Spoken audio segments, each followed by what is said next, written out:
Welcome back, everyone, to Pod Band Pipecast, the premier pipe band podcast. Today, we're here with Dianne Nunez again. Welcome back, Dianne. Thanks for having me. Yeah. Glad to be here. Yeah, for those of you that may have missed the last episode, go back and listen to it. Go back. It was important. It's really good info, really interesting sort of history and structure of the Mesa Caledonian Pipe Band, and really fascinating. So this episode, we're going to talk specifically about the band's recent trip to Scotland. Yes.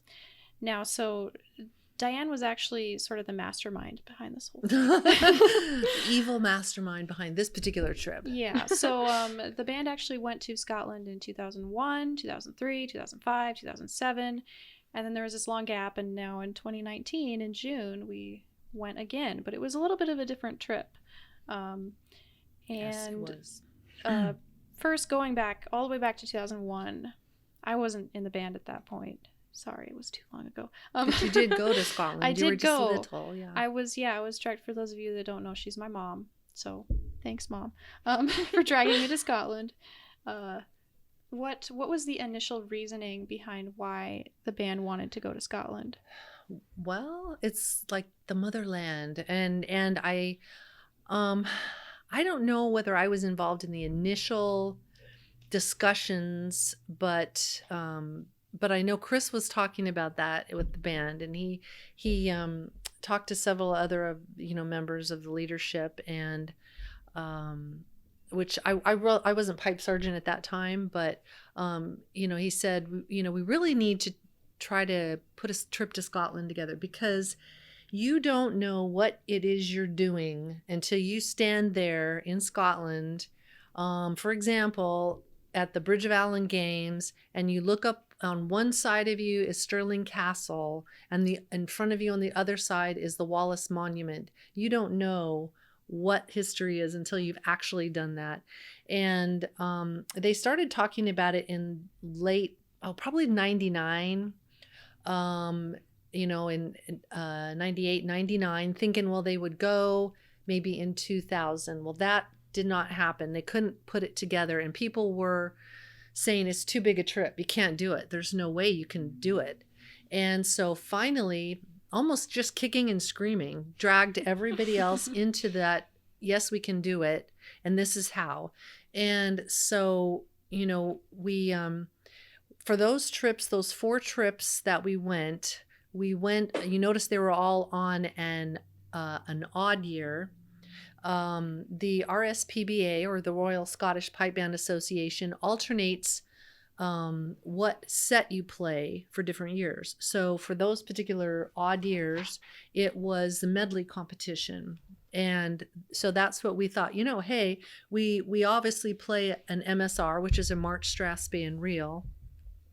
But we'll put together, we'll have a medley set, which is a 3 to 5 minute timed selection of music of any choice. And so we'll put that together. That gives us it's more of a fun set anyways. And so we planned our trip around a medley year, and we decided that, through our talking to other bands, they stayed always at the different universities in Scotland. So during the summertime, they rent out their dorm rooms to pipe bands, which is, or anybody that really wants to do what they call self-catering vacation. And the dorm rooms are typical college dorm rooms, and they have a common kitchen and seating area, and there's usually 4 to 5 bedrooms, and they have some depending on which dormitory you stay at, they may have their own bathroom ensuite. I learned what ensuite meant. I didn't know that's like in your room. Or they have ones that you would share, bathrooms down the hall, toilet rooms and shower rooms. And so for the first couple times, I think we stayed at the University of Glasgow, and we stayed at one particular set of dorms. And then we heard about another set that was actually closer to the Botanical Garden. So we stayed there. And those were great, because that provided a practice facility where we could walk to, which was really pretty, obviously a garden, and so once we had secured a place for everybody to stay, it was going to be a matter of everybody getting plane tickets. And we just have not really been in a financial position to fund the whole trip. In fact, I don't think there are many pipe bands that do that. You know, we always think there are, but from what we understand, even the grade 1 bands, their players have to chip in something. And so generally it's get there, you know, how you can. And we try to fly all at the same time if we can, just so that we make sure everybody gets there. And then we have, you know, one person try to organize the dorm rooms, try to put together the room list, you know, coordinate with the people in Scotland. And, you know, so that was how those trips, same thing again, you do the registrations with RSPBA, you get the entries in for the different contests that you're going to play. You have to arrange for coaches, that if you need transportation for the whole band and you want everybody to go, you know, by coach, then you got to arrange for that. And so there were different logistics that I handled for those early trips. And we were based in Glasgow, which was cool. That was a cool place.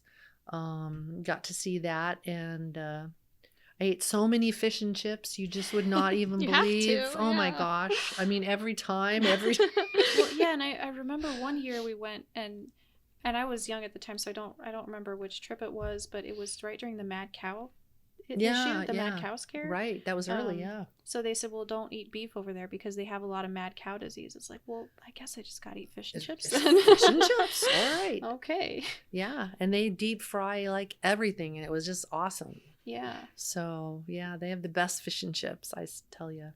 What were the contests that, I think those first few years that you went to the same contest more or less? Well, it depended. They kind of changed up a little bit. It depended on time frames. We built it all around the World Championships, which are in August. And so that's usually I think it's the second week in August is when the Worlds hit. Mm-hmm.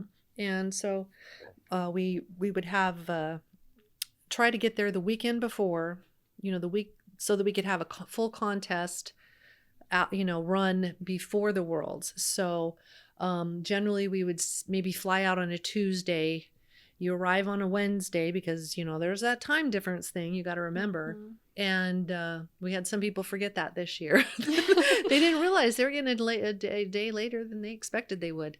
But anyhow, and then we would start rehearsals, and by the Saturday there would be a contest, and Sunday there'd be a contest. The first few years, it depends, and it alternates. They had some contests at Inverkeithing. They had contests at North Berwick, which are beautiful towns to see, little small towns. There's contests at it's at Perth, but it's Perth. You got to say it right. If you're over there, don't say it wrong. Perth. And then also Bridge of Allen is another contest, and that's the iconic one where you're looking up at the Wallace Monument and the Stirling, Castle.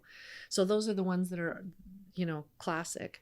And then that gave us a little bit of, to get everyone used to playing, because you're in a little bit of awe. There's a little bit of shell shock when you get there, that, oh my gosh, I am standing here in Scotland and I am standing right next to a grade 1 pipe band listening to them play. Mm-hmm. And it's not on a CD or watching it on the YouTube. It's right there. And so there's a lot of that. Once you get over that, you got to get to work. But that we, would try to find 2 good contests to go to before the World Championships. And then that is just something in itself. And it has grown bigger since we've been there too. Mm-hmm. And they have 250 pipe bands go. And if you can imagine what that's like, and they have it very well organized. It's I don't know how they can make it run like clockwork, but they do. And the bands, they have stewards that tell you where to go, when to be there. You're right there, you're up next, and they run on time. There is there's nothing about running late. And if it rains, then it just rains and you're playing in the rain. Yeah, when we were And- sitting there and it was pouring and and we it's were all watching the grade 1 Yeah, bands. the grade 1 bands. And they're just playing. And they're just playing. And Yeah. you're just having a great time. And the crowds go. You'd think, well, crowds aren't going to go if it's pouring rain. Here in Arizona, it rains. I mean, it sprinkles and we're hiding in our house. And, except when we run out and go, what is that? Oh, that's rain. Go in. But they're out there with their umbrellas and they have these cute little tent things that they look like they're like little maybe sports tents for kids soccer or something, and they're out there in those tents watching the pipe bands, and it's awesome. And so if you're planning on trips over there, you got to make sure you have rain capes because you're going to use them. I guarantee it. And drum covers, snare drum covers, tenor drum covers. But it is a great experience. The world championships were awesome. And I encourage anybody that does that to do it all, just do it all. And that means that they have qualifiers now that they didn't used to have. And so sometimes bands might not make the finals, we were always fortunate that we were in 3B and 4B with our we had a grade 4 band the two times, 2005 and 07, that if you didn't make the qualifier, which our bands did, some bands would just, leave. They just leave. Yeah. And I think that's really sad because the biggest thing to see is that closing ceremonies. And we've always done it. We've always done it. And, heck, you're over there. You should do it. And it is something to see. They have the prize giving, as they call it. We call it mass bands here in the United States, or closing ceremonies or whatever. They call it the prize giving. And the bands march out at the World Championships. They have the grade 1 bands play 6/8. And everyone else just marches out. You don't play. Your band doesn't play. But it is something to see. And they just keep coming, and there's more, and there's more bands, and there's more bands. And there's bands you didn't even know were there. And they just stack you all up in there in that huge area. And they have the bands play Scotland the Brave. And it's just really something to see. And so I encourage anybody that does that, even if you didn't qualify and get to play for the finals or something like that, do the whole thing. It's well worth it. It's why you're there. You spent the money to do it. And it's an educational experience, if nothing else. And that's how we have always treated it. Sure, you want to go and win. It would be great to go and win and be the best in the world and everything. And, you've got, the competition is fierce, and it is here in the United States. And even in our association, the competition is fierce. But, you've got bands from all over the world, Australia, New Zealand. I mean, there's bands from Tokyo. They have the Royal Army of Oman come. They have bands from all over Europe. I mean, South Africa, it's just everywhere. And so the competition is quite fierce. And you're going to have to bring your A game to make the prize list. And the thing to take away from it, which was our goal every single time we went, was it was an educational experience for our players. Because they got to see why we do what we do. They've got to see the history of what we do. It's not just some wacky instrument that we all decided to play. It has a history that people have fought and died for. And so that's what's, a critical thing. And so when you start going to, tour some of the things, and we always made sure, and I would encourage other bands to do this as well. I know that you're there for a job. You're there to do a job. You're there to practice. You're there to compete or perform or whatever it is you're there to do.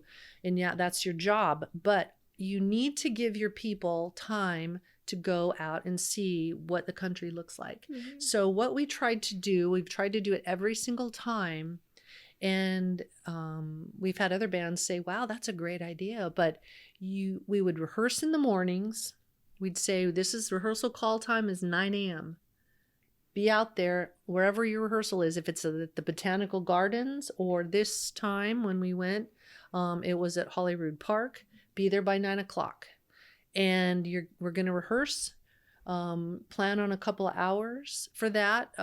That's on pipes and drums. And plan on that. And then if it's more, great. If it's less, great. You rehearse what you need to rehearse. Then people are done for a little while. And we'd say, go on, take off, go do something. And the section leaders would say, I'm having, we're having a pipe chanter, bagpipe chanter practice in somebody's kitchen at such and such time, be back for that. Drummers would be doing drum pads and tenor drums playing on trash cans and countertops and bass drummers on refrigerators and in someone's kitchen, at such and such time. It's so important to, while you're still practicing, but to still see what it is you're supposed to see. And, in Arizona here, I mean, we don't have a lot of structures that are, an architecture that's built in the 1200s or built in the whatever. I mean, obviously we have native peoples, ruins and things like that to see. But when you go into, say, a church, for example, or you go into these castles that they're still standing and they were built, in the 700s or something, and amazing places. People have to see that because that's part of the understanding of what it is you do. And and you can research your history of like the Jacobite rebellion, the final one in 1745, when they banned the bagpipe playing and they banned the wearing of the tartan and they banned the culture. You have to understand that what we do, it's our legacy. We have to keep going. We have to keep doing it right. We need to do it right and teach people the right way. Yeah. So you mentioned that the first few times that the band went, it was to the World Championships. This last time we went, we talked about, I remember being in these meetings and I was really excited to go because, like I said in our intro episode, that was one of the catalysts for me actually joining the band was going to the Scotland trips. We didn't actually go to the World Championships this year. No. And I know we talked about it and it was kind of a weird decision that we had been talking about going back for several years, and then we started saying, well, let's not go to the Worlds, and people were kind of like, why wouldn't you go to the Worlds? You're going to Scotland. Yeah, it has become a time conflict for us in August, and we have a lot of younger players who are in school. Strangely enough, for some reason in Arizona, they start schools at the end of July, and it's like freaking hot. That's all I say. And it doesn't make sense to me. If I ruled the world, they wouldn't do that, but that's what they do. And so some of the schools start really early, and unfortunately that would cause a problem. And we have some of our players that are teachers. We have some college students. That same thing, the colleges start in August, and there's like no way. They said that, we did poll our members. We tried to find out, what would work best for them, and we're like, this is not going to work. And so what can we do? Well, let's think outside of the box. Let's go to a different championship. Well, why even go to a championship? Well, the championship, you get to see all the really good bands. They're going to have the grade 1 bands there at those. Mm-hmm. And that's something to see because that's your aspiration for what you want to do. That's what you want to be when you grow up. When you get to be a big band, a grown up band, that's what you want to be. And so you can learn so much from watching them. And like you said, we sat there in the rain and watched them, playing in the rain, and we're like, wow. And it was awesome. Yeah. So we looked at a couple different championships. The RSPBA holds different ones, and then I think at the Royal, the Irish, they have like the All Ireland. But we looked at that even as a possibility. There is the British Championship. There's the European Championship. There's the Scottish Championship. And so it was a matter of just picking and choosing time for us. And this was the first year that they had moved the European Championship from Fours to Inverness. It was going to be the first time at Inverness. And we're like, let's be part of that. Let's do that. Inverness is a wonderful place. It has some history for our family, for my family. We're from the Highlands there, and Cromarty, which is north of Inverness. And so it's like, let's do it. Let's try that. Let's see what we can build around that. So once we had that point, we kicked around. How long do we stay? What do we want to do? Are there other games? And I know that you spent a tremendous amount of time researching different Highland games because they really do have one every weekend there. Saturday is one day and Sunday is another day somewhere else. And here in the United States, it's kind of a thing that they do 2-day games, and they have, the games, people have their reasons for doing them, but they have them both Saturday and Sunday at one location. In Scotland, it's a single day games somewhere. So Saturday you will be in one town, Sunday you will be in another town. And so that gives you a lot of different opportunities to see things. So you spent the time trying to research, and you came up with a couple of possibilities. We had the logistics of, okay, Inverness is the championship, but where are all these other games? And they were kind of scattered around, but you found 2 that were close. And so the one that made sense was the Edinburgh Championship, they call it, which was on the Sunday, and before the European Championship. And then Lahore was north of Edinburgh, and that was on the Saturday. So we said, all right, I think we can make that work. And so we had to figure out the logistics of Inverness, but that was a different, weekend. So we're thinking, okay, the first weekend we're in one location. Let's base ourselves in Edinburgh. We had never done that before in all the years that we had gone. People had taken day trips to Edinburgh. That's the home of the tattoo, the Royal Military Tattoo, which is awesome. If people can see that in August, but that's when it takes place, is in August. The thing that we discovered when we started making the plans was that June tended to be cheaper, and we discovered plane tickets were cheaper. The accommodations, we said, well, let's see if the University of Edinburgh has accommodations like they do in Glasgow. They do. They were half the price in June that they were in August. And it's logistics. It's peak time in August. They have so many things happening. Edinburgh has the tattoo and the Fringe Festival. Glasgow has the World Championships, and they have the whole piping week that goes on there. And so that's peak time for them. So everything's expensive and high priced. And so we were just like, this is great. This is going to work out for us. So we made accommodations with the University of Edinburgh, and they were great to work with too. I mean, they all know their business there. They're in the tourist business. They know how to do it. And so we figured out where we would stay. The Edinburgh Championship was at Prince's Street Gardens, which is a beautiful location. It is at the base of the Edinburgh Castle. You look up, there's the castle. It was just beautiful. And we tried to, at least I did, try to locate, since I was responsible for the logistics of the accommodations, where can we stay that's reasonably close, because they have dormitories all over the city. So I tried to get us where we could be within walking distance. And then we did have a couple of minivans. My husband rented a minivan so we could haul the equipment, haul the drums and stuff around, as well as some of our side tours we did. But that was very helpful to throw the drums in the van and drive it over there. But most of us walked or took taxis to the park, which was pretty cool. And so the games up at Lahore, that required a coach. So we had hired, and it was the coach lines. There's so many around in Scotland because that's what they do. They know their tourist business, and it's just a matter of locating one that's in wherever you want to go. And they took us up there in the day, brought us back, stayed there with us, and then brought us back. And so that took care of that first weekend. And we practiced, like I mentioned before, at Holyrood Park, which is by the famous Holyrood Castle, or Palace, yeah. Holyrood Palace. And that's where the Queen goes and stays. And so it was pretty funny. It was like the week of the championship when we were rehearsing that we noticed a larger police presence there.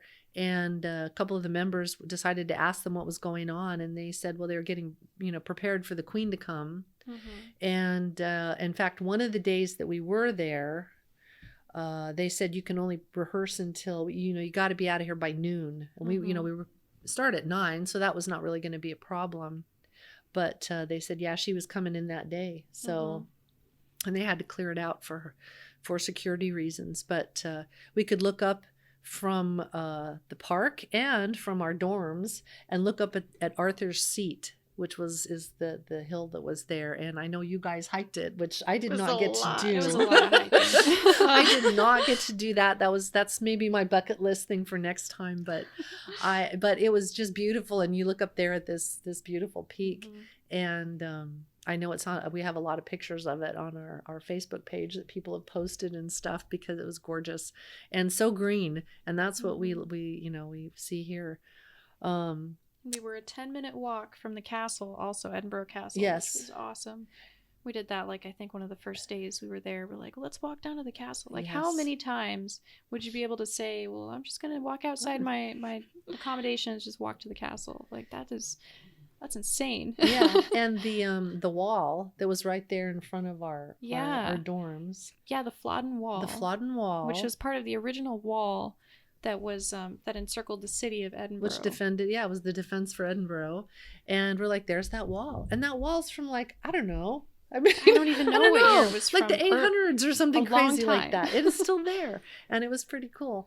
It was also, we were right by the Royal Mile. We could walk to, a lot of pubs. And in fact, it was a fun event you had organized, was a pub crawl. We did a pub crawl. And, like, if you're going to do it, I mean, there's pubs literally almost like right next door to each other. So based on the movie, the campy B movie, World's End, which is hilariously funny if you want to watch that. But there is a pub called the World's End, and that's what you had. It's literally on the street corner right next to the. And that was the end of Edinburgh. That was the end of the street, and so you had sort of organized that up and down the street till you would finish at that one. So maybe we could add that as subscriber content. Yeah, put that on the Patreon. Yeah, that would pub be crawl. Great, because pub crawl map. If you want to see the pub crawl map, that was something just like the one in the movie where you had to exit off with a blue marker. Yes, and don't sue us if you try it and fail, because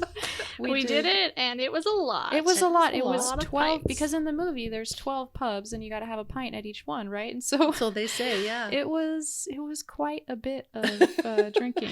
And everywhere in Edinburgh is stairs. Yes. So those were just the Stairs. Worst time And after hills. 10 pints. And hills. Everything's uphill both ways. How that works, I don't know. How that works, yeah. How you go uphill, coming and going. So it was quite entertaining. We had a group of probably 10 of us that had been to, at that point it was like 6 or 7 pubs, and then we get to, well, the next one's down all these stairs. Oh, crap. So there is some great things, but that's the kind of fun camaraderie that makes these things fun that we do, and that I don't know if a lot of other bands do them. I mean, I really can't say. I know we've had people that have been in our band that have come from other bands, and they're like, yeah, we don't do that. We've been, our band's been to Scotland, but we haven't done fun stuff. And we've had to just practice all the time, just practice. I only saw my dorms, and I was like, wow, that's really sad.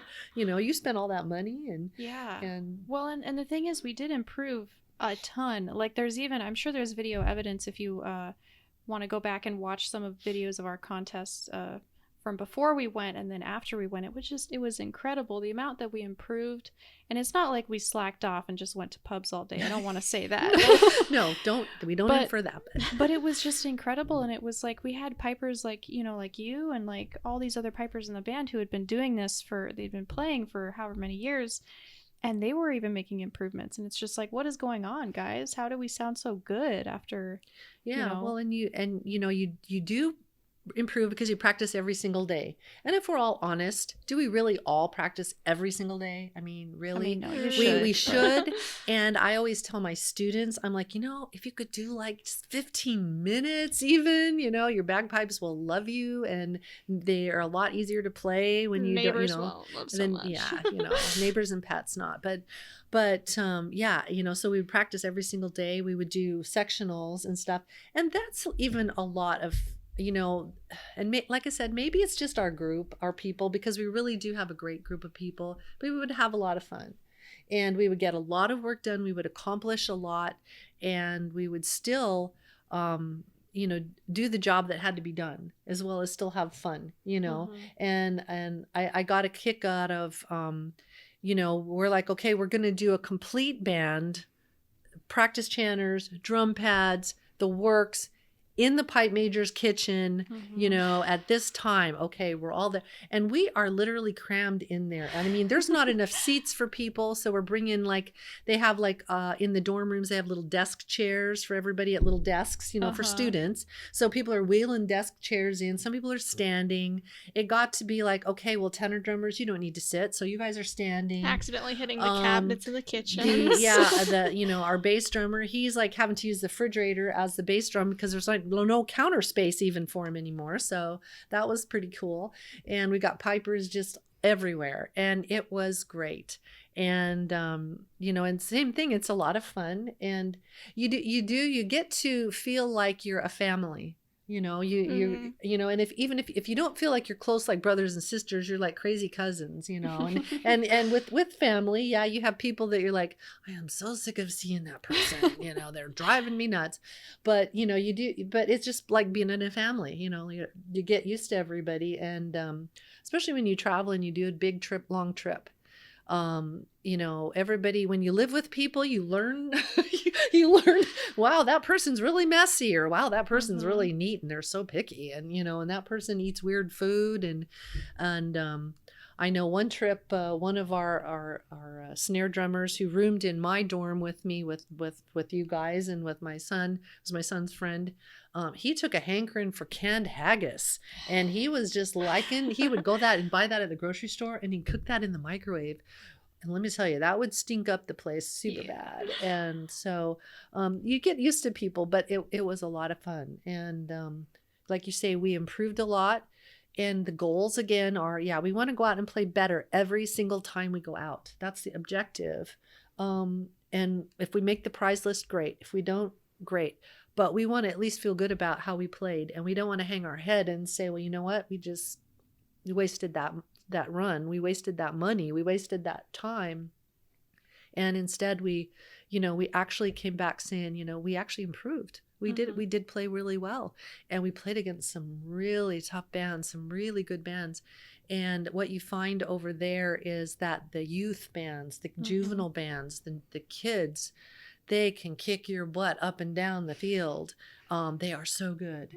And they have at the championships, they have a special grade for them. They usually have a novice or a juvenile grade, and they you know, duke it out amongst themselves. At the smaller games, they don't, and you compete against them, and you're just like, wow, I feel sad now because they're so good. And you're looking at some little kid who's 12 years old who can barely, you know, carry his pipes or barely carry a drum. And, you know, these boys and girls, and they're just awesome. Yeah.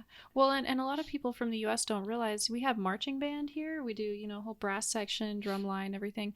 They don't have that over there in Scotland. They have pipe band. So imagine all of the time. I know you put a lot of time into marching band. Oh yeah, that's why they kick your butt up and down those streets. They practice every day for hours. Yeah.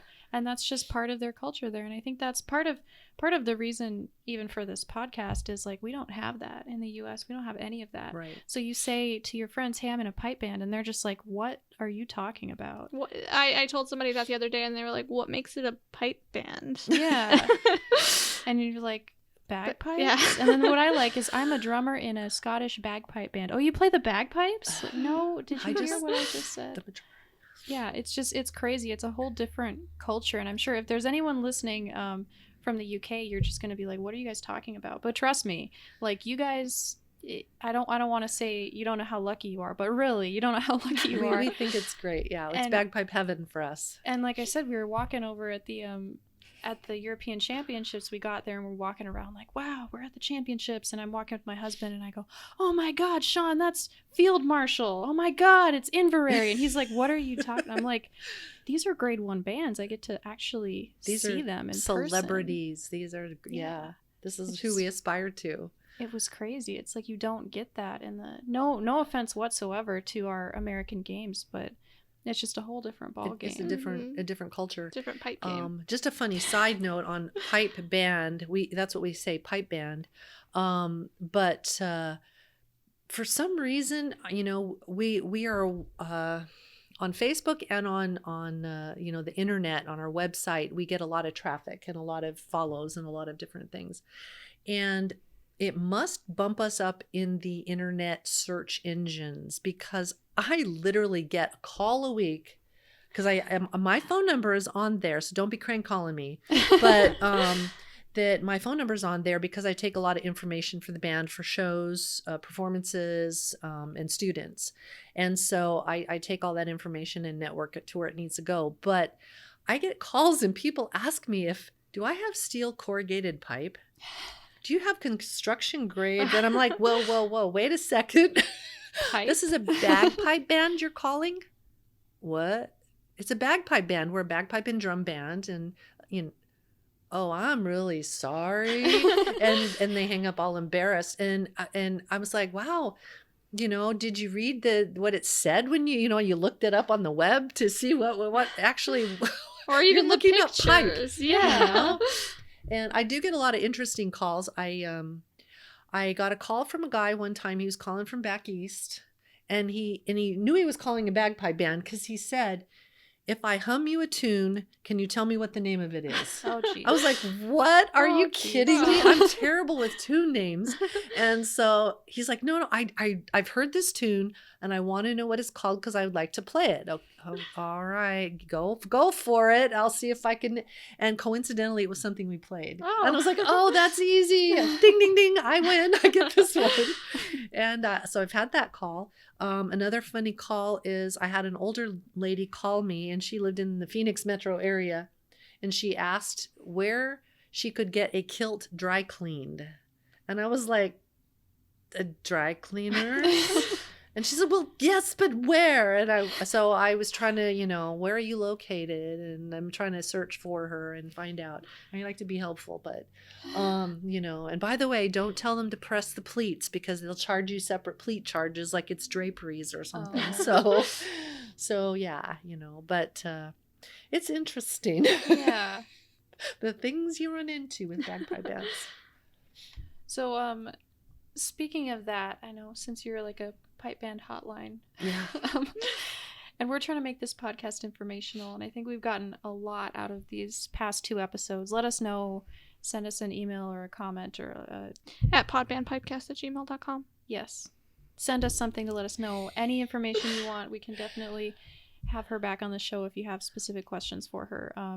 But what do you think people who would listen to our show, I guess we haven't aired it yet, so you don't know who our listeners are, but what do you think you would like to hear from future episodes, or what do you think people should learn from our Pipecast? Yeah, I think there is so much Pipecast. because we have, it's such a strange culture. So I do get a lot of people asking the wackiest things, in terms of, but about the instruments, where do people get lessons?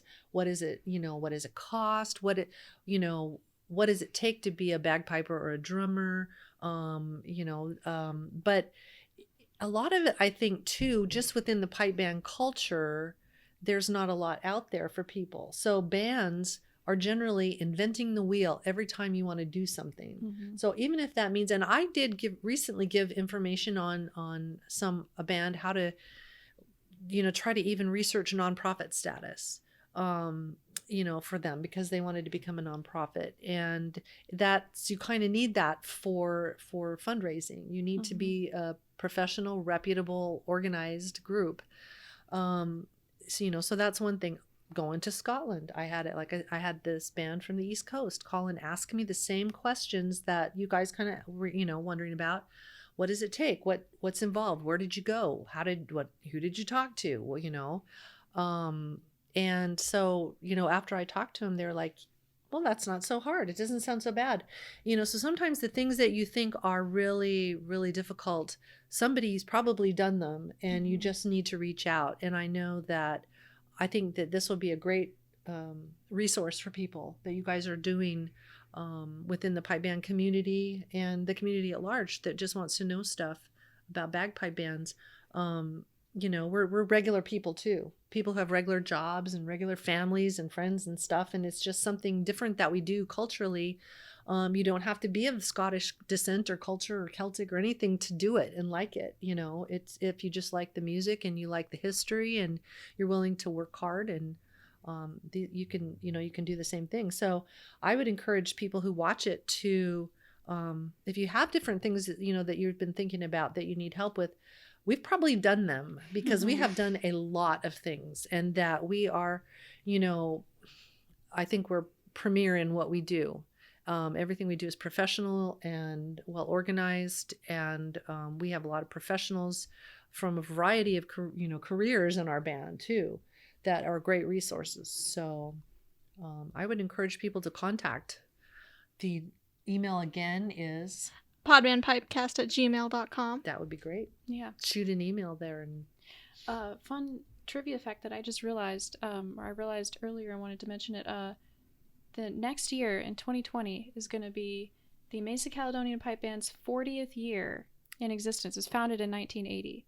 So back to your comment about we've probably done it. I mean, really. Exactly. Probably. And to have we have the longevity, which I credit our pipe major and our leadership with that, keeping it going, because a lot of bands blow up a lot faster than that, with drama and different things. And we just keep plugging away and doing what we do, and, keep our nose to the grindstone, and it's all about the history and the music, the culture.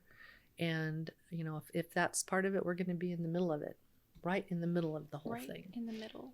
Yep. All right. Well, I think that's all we have for you today. Let us know once again if you have anything else you want to learn about, you want to know from Dianne or from anyone else in our band. We're going to try to see what resources we can get for you guys and answer your burning questions about how do I do this pipe band thing. So let us know. Cool. Thanks for watching. Thanks for coming on our show. Thanks. Bye. Bye. Thanks for listening, everyone. If you enjoyed this show, then support us on Patreon for exclusive content, as well as the video of us recording this. We'll have special exercises we'll be writing, as well as tips and tricks with tenor drumming and other instruments to come. Subscribe to us on YouTube for some tenor tutorials and possibly other tutorials later on. And like us on Facebook at Podband Pipecast.